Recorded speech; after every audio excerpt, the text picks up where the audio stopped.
سيدنا مولانا محمد وعلى آله سيدنا مولانا محمد বারি বারি কররে ময়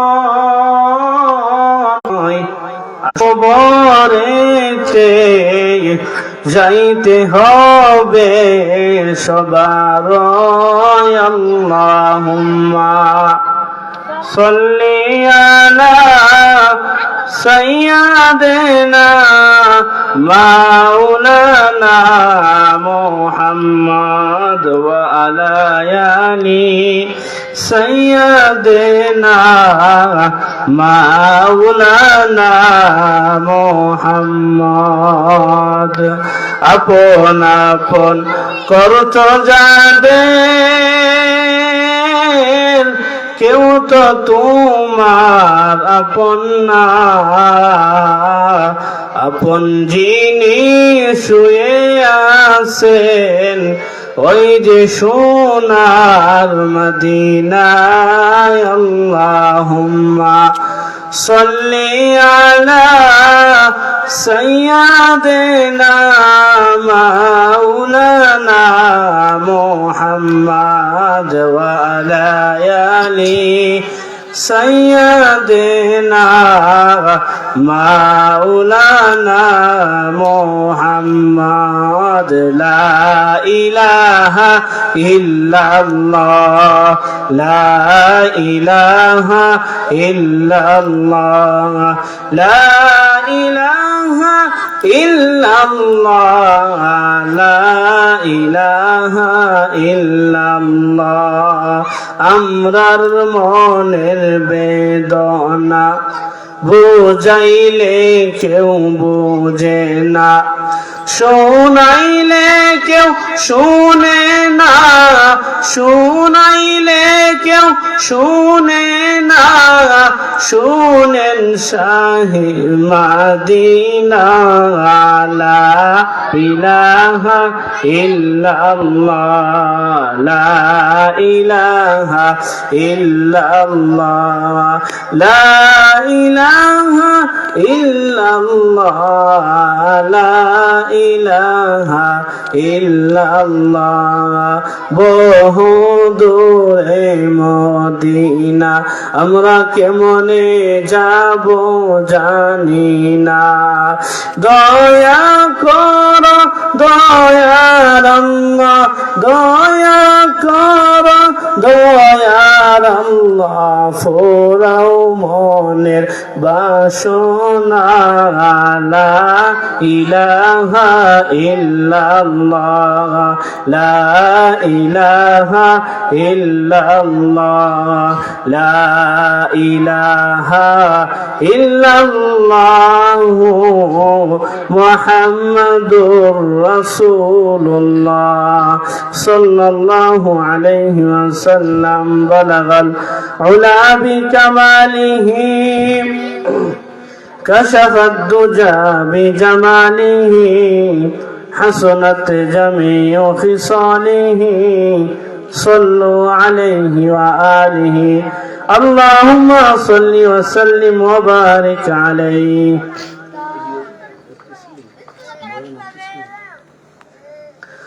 সম্মানিত হাজিরিন হযরত খাজা গরিবে নেওয়াজ মঈনুদ্দিন চিশতি রাহিমাহুল্লাহ এর স্মরণে আজকের ওয়াজ ও দোয়ার মাহফিলের সম্মানিত সভাপতি ও সহসভাপতি প্রধান মেহমান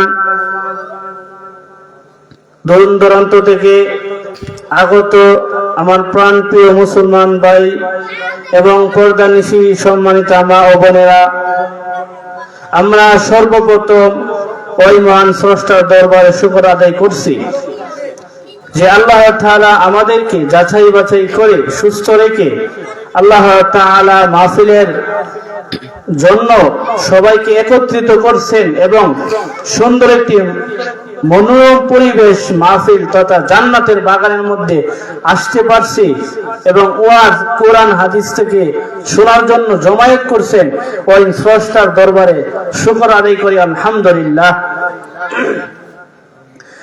সম্মানিত এলাকাবাসী, সম্মানিত হাজিরিন, আল্লাহ পাক বলেন,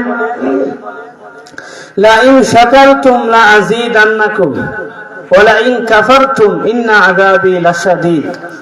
আল্লাহ পাক বলেন, আমার নিয়ামত পাওয়ার পর আমার কোনো বান্দা বান্দি যদি আমার নিয়ামতের শুকর আদায় করে, তাহলে আমি আল্লাহ তাআলা তার নিয়ামত বাড়িয়ে দিই। সুবহানাল্লাহ। পক্ষান্তরে কোন বান্দা বান্দি যদি আমার নিয়ামত পাওয়ার পর শুকর আদায় করে না, ওলা ইন কাফারতুম ইন্না আযাবি লাশাদীদ, এবং না শুকর আদায় করে আমি তাহার জন্য কঠিন আযাবের ব্যবস্থা করে রাখছি। সেজন্য সম্মানিত হাজিরিন, সম্মানিত মহল্লাবাসী, আমরা আল্লাহ তাআলার কাছে বেশি বেশি শুকর আদায় করা দরকার। কেননা আল্লাহ তাআলা আমাদেরকে এমন নবীর উম্মত হিসেবে দুনিয়ার মধ্যে প্রেরণ করছেন যে নবীকে আল্লাহ তাআলা না বানাইলে কুল কায়নাত সৃষ্টি করতেন না। কি বলেন? কুল কায়নাত সৃষ্টি করতো না। কিন্তু আমরা এই নবীর উম্মত হইতে পারছি আলহামদুলিল্লাহ। কিন্তু নবীর উম্মত হয়ে নবীকে যদি ভুলে যাই, তাহলে কাল কিয়ামতের ময়দানে নবী আমাদেরকে ভুলে যাবে। কিভাবে? যুবক ভাই, যারা দাড়ি রাখেন না, মেহেরবানি করে দাড়ি রাখেন। আপনি নামাজ কালাম পড়েন, সব কিছু করেন, কিন্তু দাড়ি যদি না রাখেন, কাল কিয়ামতের ময়দানে নবীর আশিক হিসাবে কিভাবে আপনি দাঁড়াইবেন? নবী বলছেন, হে আমার উম্মতগণ, হে আমার দুনিয়ার উম্মতেরা, তোমরা দাড়ি রাখো।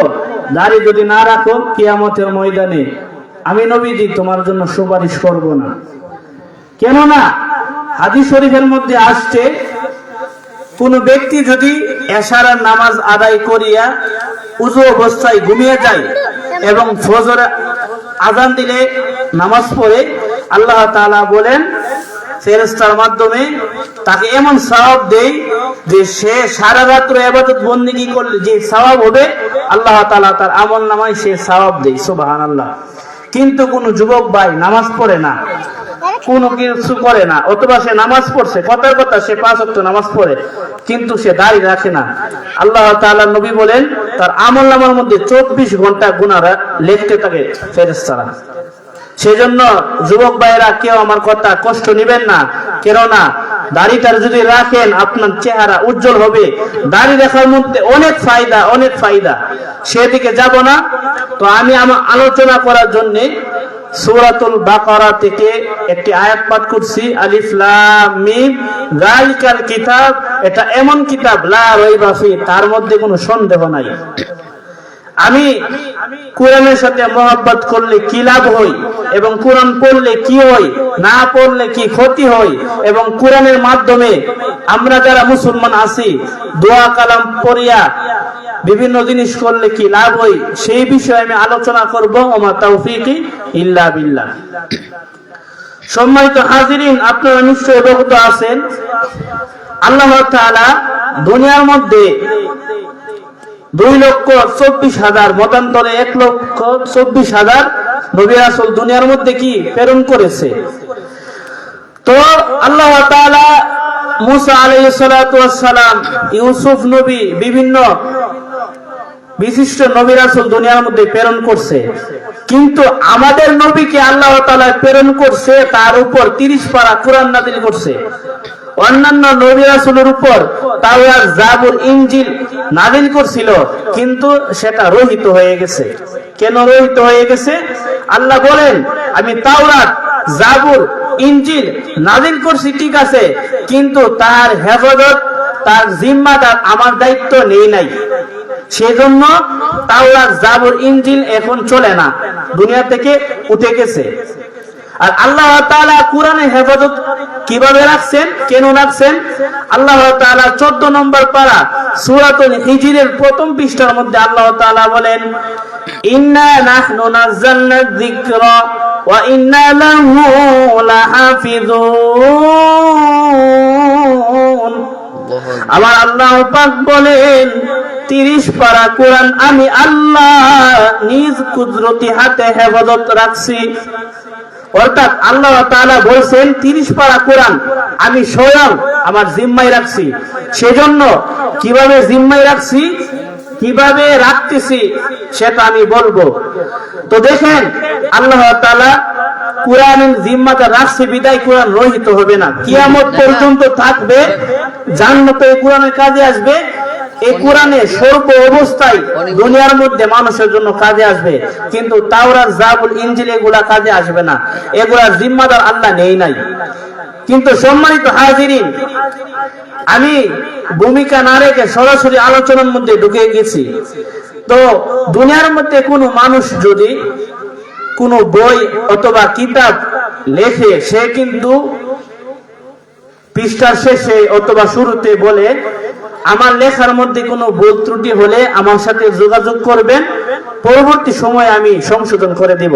কি বলেন, বলে না? মানুষ আউয়ালুন নাস, আউয়ালুন নাস। নাহবিবির জামাতের মধ্যে সপ্তম শ্রেণীর মধ্যে একটা কিতাব আছে। এই কিতাবের মধ্যে শুরুতে আছে রওজাতুল আদাব, রওজাতুল আদাব। এই কিতাবের মধ্যে লিখছেন আউয়ালুন নাস, আউয়ালুন নাস। মানুষ মাত্রই ভুল। কি বলেন? যে মানুষে মাত্রই ভুল, সে মানুষ কোনো কিছু লেখলে ভুল হওয়াটা স্বাভাবিক। কিন্তু আল্লাহ পাক বলেন, ও দুনিয়ার মানুষ, আমি 30 পারা কোরআন দুনিয়ার মধ্যে পাঠাইলাম। যালিকাল কিতাব, এটা এমন কিতাব, আমি আল্লাহ শুরুতে বলতেছি এটা এমন কিতাব, যালিকাল কিতাব লা রাইবা ফি, তার মধ্যে কোনো ভুল ত্রুটি নাই, তার মধ্যে কোনো সন্দেহ নাই। দুনিয়ার মানুষ যখন কোনো কিতাব লেখে, কোনো বই পুস্তক লেখে, তার শুরুতে তাকে ভাই এটার মধ্যে কোনো ভুল হতে পারে, স্বাভাবিক, কিন্তু আমার সাথে যোগাযোগ করবেন, আমি সংশোধন করে দিব। কিন্তু আমার আল্লাহ বুঝাইতে চাই দুনিয়ার মানুষ, আমি 30 পারা কোরআন নবীর কাছে নাযিল করলাম, এই 30 পারা কোরআনের মধ্যে কোনো ভুল ত্রুটি নাই। সুবহানাল্লাহ। এই কালামে জিন্দা কোরআনে হাকিম, হিকমতে উলায়া জালাস্তু কদিম জামিউল ইলম বিফিল কোরআনে হাকিম তাকাসুরাত আনহু আফহামুর রিজালি। আমার আল্লাহ তাআলা বলেন, দুনিয়ার কোনো মানুষ যদি কোরআন তেলাওয়াত করে, কোরআন তেলাওয়াত করিয়া কোনো কিছু আল্লাহ তাআলার কাছে বলে, আমার আল্লাহ সাথে সাথে তার দোয়া কবুল করে নেই। কিন্তু আমরা দুনিয়ার মানুষ কোরআন পড়ি না, কিন্তু সারা রাত্র ফ্রি ফায়ার খেলতে পারি রে যুবক। ও আমার মা ও বোনেরা, আমি এমন ওয়াজ করি, কোরআন হাদিস ভিত্তিক আলোচনা করি। এখন আলোচনার মধ্যে ঢুকে যাই, আলোচনা শোনার পরে অনেকে বলতে পারে, হুজুর কি বলে? না না যুবক ভাই, ও যুবক ভাই, তুমি যখন ফ্রি ফায়ার 24 ঘন্টা খেলো, তুমি ফ্রি ফায়ার বাদ দিয়ে যদি তুমি আল্লাহর কোরআন পড়ো, আমার আল্লাহ তোমাকে মাফ করিয়া দিব। ও আমার মা ও বোনেরা, অনেকের ঘরে দেখা যায় কোরআন তেলাওয়াত বছরের পর বছর চলে যায়, হই না, বছরের পর বছর চলে যায়, কোরআন তেলাওয়াত করে না, কিন্তু স্টার জলসা বাদ দেয় না। আছে কিনা এরকম? আছে কিনা? স্টার জলসা কিন্তু দেখে। এমনও শুনছি ঘটনা, স্টার জলসার জন্য জামাইকে তালাক দিয়ে দেয়, নাউজুবিল্লাহ। যে মা বোন জামাইকে স্বামীকে তালাক দিয়ে দেয়, সে কি আল্লাহর ওলি হতে পারবে? হতে পারবে না। ইসরাফিল ফেরেশতা যখন সিংহা ফুৎকার দিবে, তখন দুনিয়াটা কম্পন হতে লাগবে, কাঁপতে থাকবে। কিন্তু কোন দুনিয়ার কোন নারী, কোন মহিলা যখন তার স্বামীকে তালাক দেয়, সাথে সাথে দুনিয়াটা কাঁপতে থাকে। সেজন্য এরকম জঘন্যতম কাজ করা যাবে না। কোরআনের সাথে মহব্বত করলে কি লাভ হয় এবং কি ফায়দা হয়, সেই বিষয়ে একটা ঘটনা বললে আপনারা বুঝতে পারবেন। দেখেন সম্মানিত হাজিরিন, আল্লাহ তাআলা কিন্তু বলছেন, অনুনাজ্জিলু মিনাল কুরআনি মা হুয়া শিফা وننزل من القرآن ما هو شفاء ورحمة للمؤمنين।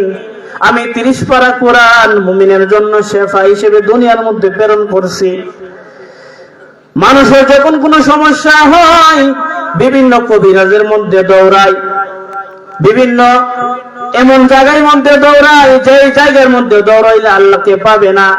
কিন্তু আল্লাহ তাআলা বলতেছে, বান্দারে তুই কোরআনের আয়াত পড়িয়া সূরা ফাতিহা পড়িয়া কোন এক গ্লাস পানির পান যদি করস, আমি সাথে সাথে তোর পেটের ব্যথা দূরীভূত করিয়া দিব। বিশ্বাস আসেনি?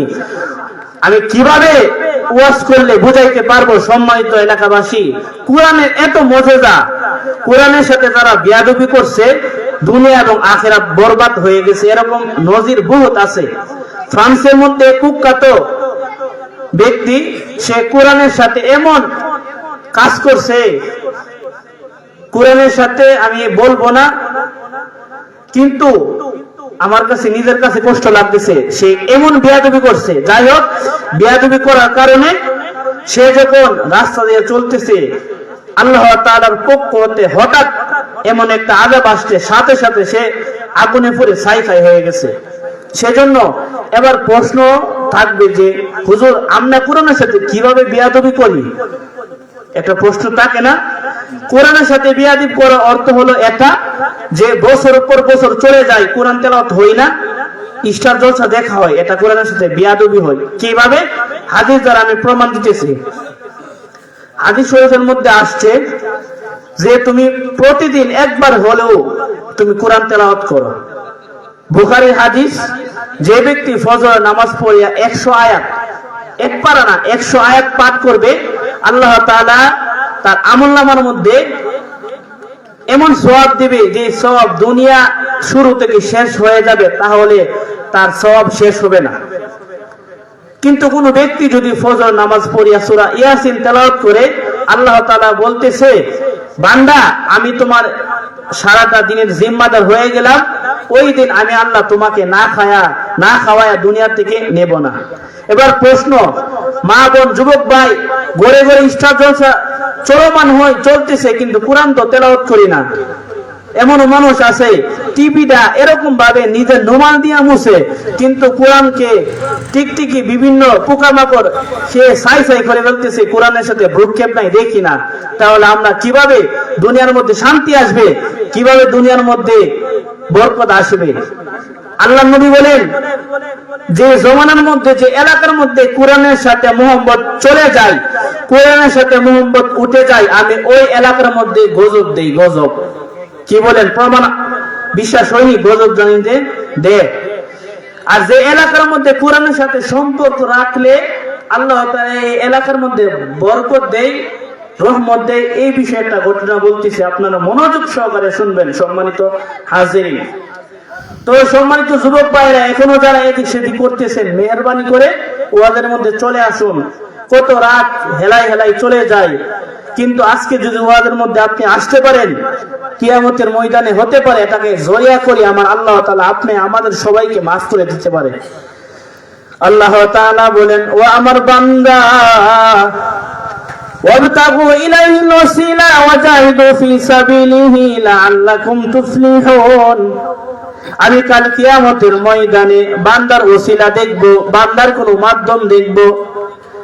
এমনও বান্দা উঠবে কাল কিয়ামতের ময়দানে, সে আমল করছে না, কোনো কিছু করছে না, 5 ওয়াক্ত নামাজ পড়ছে না, কিন্তু এমন আমল করছে আমার আল্লাহ এটাকে নাজাত করিয়া তাকে মাফ করিয়া দিব। এটার দলিল হচ্ছে 6 নম্বর পারা সূরাতুল মায়েদা 12 নম্বর পৃষ্ঠার মধ্যে আমার আল্লাহ বলেন, ও যুবক ভাইরা, ওয়াবতাগু ইলাইহিল ওয়াসিলা ওয়াজাহিদু ফি সাবিলিহি লাআল্লাকুম তুফলিহুন। কাল কিয়ামতের ময়দানে আমার আল্লাহ ওসিলা দিয়ে maaf করে দিব। আজকে যে মাহফিলের আয়োজন করা হয়েছে, আমাদের মনে সম্ভাবনা হয় আল্লাহ তাআলা হতে পারে এই মাহফিলের ওসিলা করে কাল কিয়ামতের ময়দানে জান্নাতে দিতে পারে কিনা? পারে কিনা? পারে। কেননা হাদিস দ্বারা প্রমাণ, আল মারউ মান আহাব্বা, যে ব্যক্তি যার সাথে মহব্বত রাখবে তার সাথে কিয়ামত হবে। কিন্তু দুঃখের সহিত বলতে হয়, আচ্ছা বলেন, ইহুদি খ্রিস্টান তারা কি আমাদের দলের ভুক্ত? আমি কিন্তু ওয়াজ রিগেল ওয়াজ করি। অনেকে কইবে হুজুর কি করে না করে, না, আমার ওয়াজ রিগেল ওয়াজ। যে যুবক ভাইরা মেসির সাথে সম্পর্ক রাখছে, সে মেসি কি ব্রাহ্মণবাড়িয়া জেলা নবীনগর থানা জিনুদপুর ইউনিয়ন নীলনগর গ্রাম আছে, মেসি কি জানে? কথা বলেন, জানে? তারা কি জানে? তারপরে মেসি আর বিভিন্ন খেলোয়াড় আছে, তারা কিন্তু জানে না। কিন্তু যুবক ভাই, আপনারা জানি তার সাথে সম্পর্ক রাখতেছেন, আপনার কি লাভ হবে? লাভ হবে না, বরং ক্ষতি হবে। কি ক্ষতি?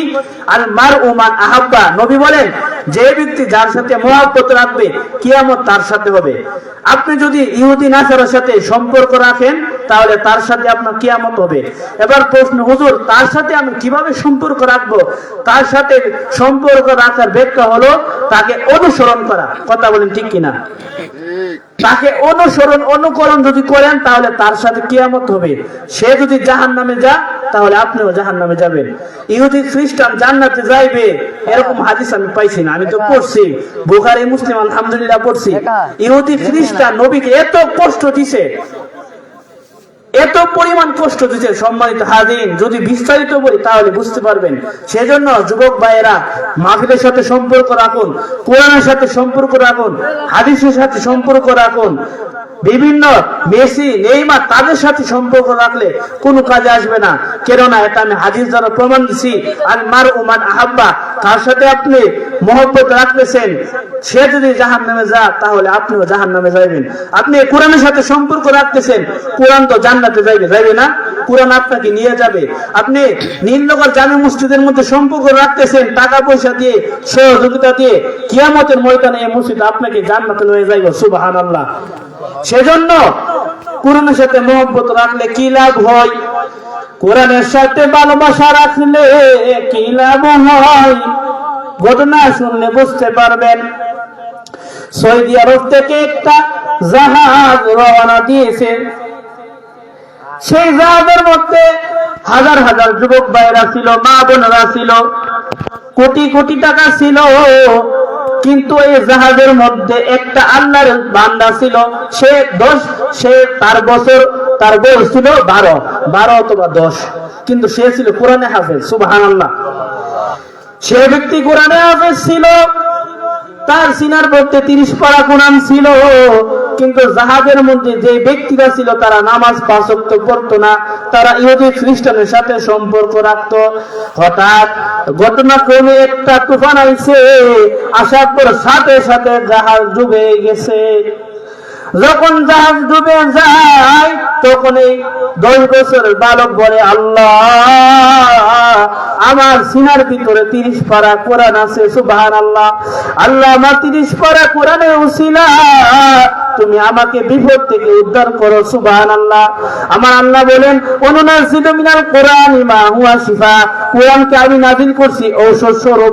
সুতরাং এই ছেলেটা আয়াত পড়তেছে, আল্লাহ আপনি তো সূরা বানী ইসরাঈলের মধ্যে বলছেন অনুনাজিলু মিনাল কোরআনি মা হুয়া শিফা, কোরআন হলো ঔষধ স্বরূপ।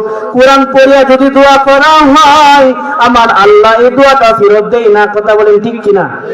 এই বালক বলতেছে, আল্লাহ কোরআনের মধ্যে আছে যে ব্যক্তি কোরআন তেলাওয়াত করিয়া অথবা তার সিনার মধ্যে, কিন্তু সবচেয়ে বড় ধোঁকা হচ্ছে যে ব্যক্তি জান্নাতের মধ্যে যাইতে পারবে না, ইবাদত বندگی করিয়া উঠছে জান্নাতে যাইতে পারবে না, সে সর্ব নির্বোধ এবং নিকৃষ্ট। কিভাবে নিকৃষ্ট?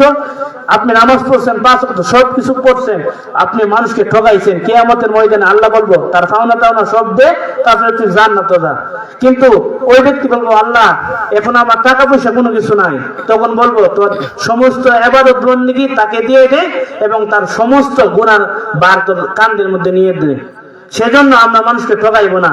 আজকে মনে করি মানুষকে ঠকায় নিজে বড়লোক হইতেছি, না না, এটা করা যাবে না। এটা করলে আপনার দুনিয়া আখিরাত বরবাদ।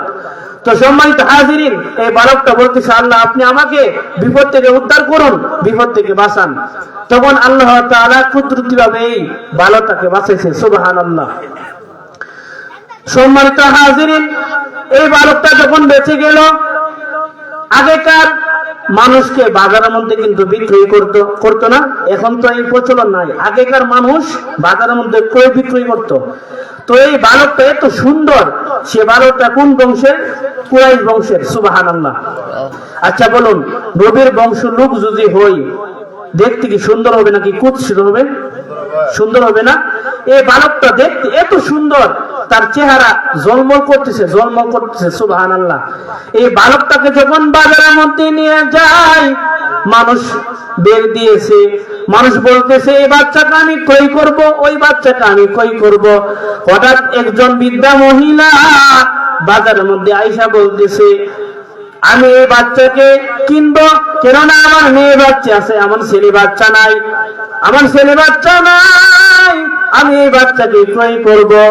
তখন মুদ্রা দিয়ে ওই বাচ্চাকে ক্রয় করে নিয়েছে। তখন মা বলতেছে, ওই মহিলা বলতেছে, হে ছোট বাচ্চা, আমার মেয়ে সন্তান আছে, আমার একটা মেয়ে সন্তান আছে, দেখতে অনেক সুন্দর, কিন্তু আমার ছেলে সন্তান নাই। এখন থেকে তুমি আমাকে মা ডাকবা, তোমার কোনো আপত্তি আছে কিনা? ছেলেটা বলতেছে, না, আমার কোনো আপত্তি নাই, আমি আপনাকে মা ডাকবো। ইসলামের শরীয়তের দৃষ্টিতে যাদের মা নাই, চাচিকে যদি মা ডাকে হয়ে যাবে, কোনো সমস্যা নাই। তো ছেলেটা বলতেছে আমি আপনাকে মা ডাকবো, কোনো সমস্যা নাই। তখন ওই মহিলা এই ছেলেটাকে ঘরের মধ্যে নিয়েছে, নেওয়ার পর সুন্দরভাবে চলাফেরা করতেছে, ওটা বসা করতেছে, সব কিছু করতেছে। হঠাৎ ওই জমানার মধ্যে ছেলেটার নাম হচ্ছে আবুল বারাকা, সে কোরআন হাফেজ। তো একদিন ওই মহিলা কান্না করতেছে, সারা রাত কান্না করতেছে।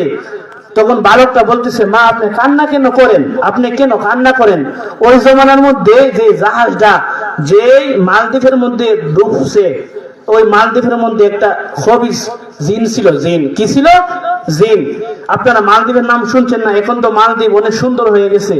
ওই জমানার মধ্যে মালদ্বীপের মধ্যে একটা জিন ছিল, ওই জিনটা জাহাজটাকে কিন্তু ডুবাইছে।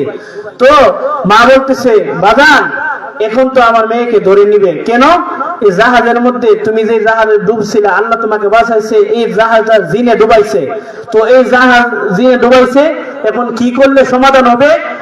এই মালদ্বীপের মধ্যে সুন্দরী যারা মেয়েরা আছে, তাদেরকে যদি দেই এবং তাদের কল্যাণ যদি উৎসর্গ করা হয়, তাহলে এই মালদ্বীপ ঠিক হয়ে যায় এবং 1 বছর পর আবার এই গজবটা আসে। তখন ছোট বাচ্চা বলতেছে, মা আপনি কান্না কইরেন না, আপনি কান্না কইরেন না, কেননা আপনার মেয়েকে আপনার বাবার বাসার মধ্যে পাঠায়া দেন, আমি এই মালদ্বীপের মধ্যে যাব। সুবহানাল্লাহ।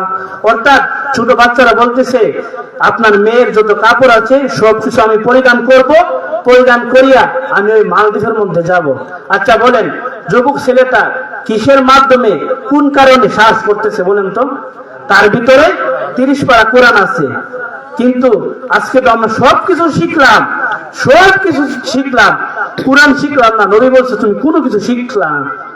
আপনি ডাক্তার হন, তাতে কোনো সমস্যা নাই, আপনি ইঞ্জিনিয়ার হন, তাতে কোনো সমস্যা নাই, লেকিন আপনার ভিতরে কোরআন থাকতে হবে। কোরআন যদি না থাকে, তাহলে আপনার অন্তরটা শূন্য একটা বিরান ঘর। একটা ঘর যদি 12 বছর 20 বছর পরে থাকে, সেই ঘরে কোনো মূল্য আছে? পোকামাকড় কিন্তু গ্রাস করে ফেলে। ঠিক তদ্রূপ যে অন্তরে কোরআন নাই, যে অন্তরে হাদিস নাই, সেই অন্তরটা মরা, সে অন্তরটা কি? মরা। তো ছোট বাচ্চা বলতেছে, মা আপনি কান্না করেন না, আপনার মেয়েকে পাঠিয়ে দেন, আমি মালদ্বীপের মধ্যে যাব, আপনি আমাকে সুন্দরভাবে আপনার মেয়ের কাপড় পরিধান করিয়া আমাকে পালকির মধ্যে লিখে দিবেন, তারা আমাকে নিয়ে চলে যাবে। সুবহানাল্লাহ। তো হঠাৎ দেখতেছে ঘর দিয়ে পুলিশ আসতেছে, ঘরের মধ্যে পুলিশ ঢুকে গেছে গা।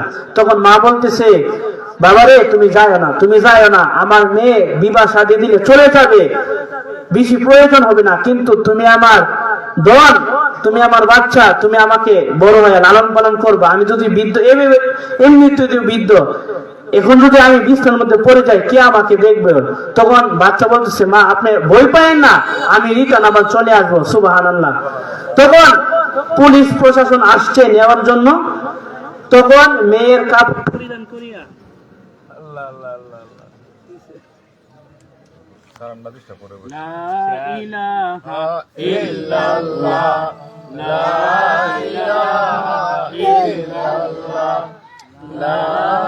হুজুর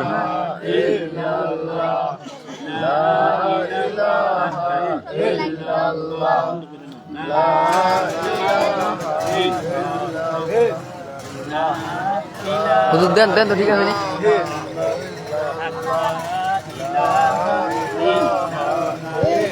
لا إله إلا الله محمد رسول الله صلى الله عليه وسلم। তো বলতেছিলাম যুবক বাচ্চাটাকে নেওয়ার জন্য তারা চলে আসছে, সে পালকির মধ্যে বসা। তখন বলতেছে, মা আপনি কান্না করেন না, আমি আবার চলে আসব। তো হঠাৎ পুলিশ প্রশাসন পালকির মধ্যে নিয়ে বাচ্চাকে চলে যাইতেছে। তো ওই জমানার মধ্যে বালদ্বীপের মধ্যে একটা মন্দির ছিল, যে মন্দিরের মধ্যে মানুষ রমরম করত। সে মন্দিরের মধ্যে মানুষ কি রমরম ভগবান করত।